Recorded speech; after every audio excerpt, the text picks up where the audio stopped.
আমলগুলো কি কি? রমজানের পরের মাসটাই শাওয়াল মাস। ঈদের চাঁদ দেখা গেলে সেই চাঁদটা মূলত শাওয়াল মাসের চাঁদ। এই শাওয়াল মাসের করণীয় কি, আমল কি? উত্তর হলো যে শাওয়াল মাস এর দুইটা ফজিলত আছে। এক হলো এটা হজের মাস। আল্লাহ তাআলা বলেছেন আল হাজ্জু আশহুরুম মালুমাত, কয়েক মাস এটা হজের মাস হিসাবে বিবেচ্য। এর ভিতরে শুরু হয় শাওয়াল দিয়ে, শেষ হয় জিলহজ দিয়ে। এখন প্রশ্ন উঠতে পারে, হজের কার্যক্রম তো হয় জিলহজের 8 থেকে 13 তারিখ, তাহলে শাওয়াল মাস কিভাবে হজের মাস হয়? এর উত্তর হলো, কেউ যদি হজ স্টার্ট করতে চায় শাওয়াল মাসে সেই স্টার্ট করতে পারবে। অর্থাৎ হজের উদ্দেশ্যে এহরাম করে মক্কায় ঢুকে গেল, শাওয়ালে স্টার্ট হয়ে গেল, ওমরা করো, বাকি হজের অপেক্ষা করতেছে। এটা পার্ট অফ হজ। যখন কেউ তামাত্তুল হজ বা কেরান হজের নিয়ত করবে, সে শাওয়াল থেকে শুরু করতে পারে। তো সে অর্থে এটাকে হজের মাস বলা হয়েছে।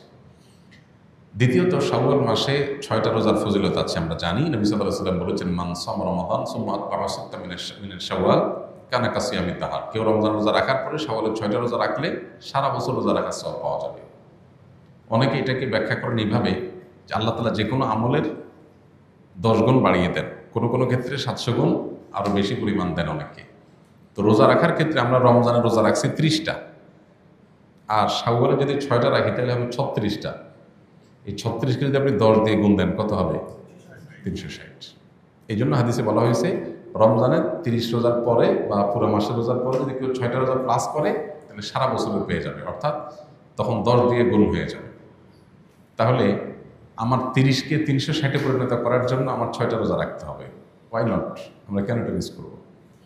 এটা চেষ্টা করা দরকার। এই 6টা রোজা একসাথে রাখা কোনো জরুরি না, যার যেভাবে খুশি ভেঙে ভেঙে রাখতে পারে।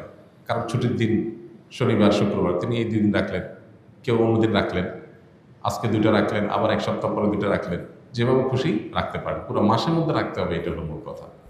শাওয়ালের 6 রোজা নাকি কাজা রোজা, কোনটা আগে রাখতে হবে? কারোর যদি রমজানের রোজা কাজা হয়ে থাকে তাহলে সেক্ষেত্রে তিনি রমজানের কাজা রোজাগুলো আগে রেখে তারপরে শাওয়ালের 6 রোজা রাখলে বেশি ভালো। কারণ যে হাদিসে শাওয়ালের 6 রোজার ফজিলত রয়েছে সেখানে রমজানের রোজাগুলোর ব্যাপারে বলা হয়েছে।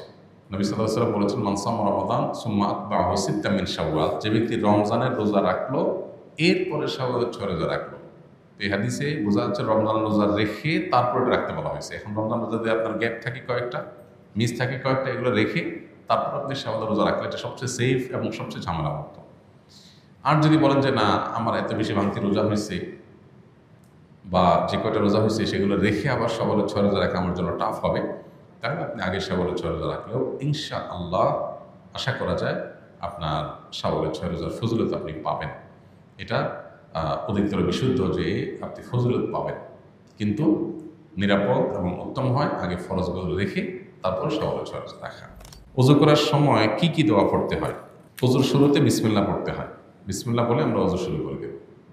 আর ওযুর শেষ আমরা কালিমায়ে শাহাদা পাঠ করব এবং আল্লাহুম্মা জাআলনি মিনাত তাওয়াবিন ওয়া জাআলনি মিনাল মুতাতাহহিরিন, আল্লাহ আমাকে তওবাকারীদের এবং পবিত্রতা অর্জনকারীদের কাতারে শামিল করেন। বাস এ দোয়া আর কালিমায়ে শাহাদা পাঠ করা, আশহাদু আল্লা ইলাহা ইল্লাল্লাহ ওয়া আশহাদু আন্না মুহাম্মাদান আবদুহু ওয়া রাসূলুহু। এর বাইরে প্রত্যেক অঙ্গ ধোয়ার জন্য আলাদা আলাদা বিভিন্ন দোয়া, অনেক বই পুস্তক আছে, এগুলো সবই ভিত্তিহীন, এগুলোর কোনো ভিত্তি নেই।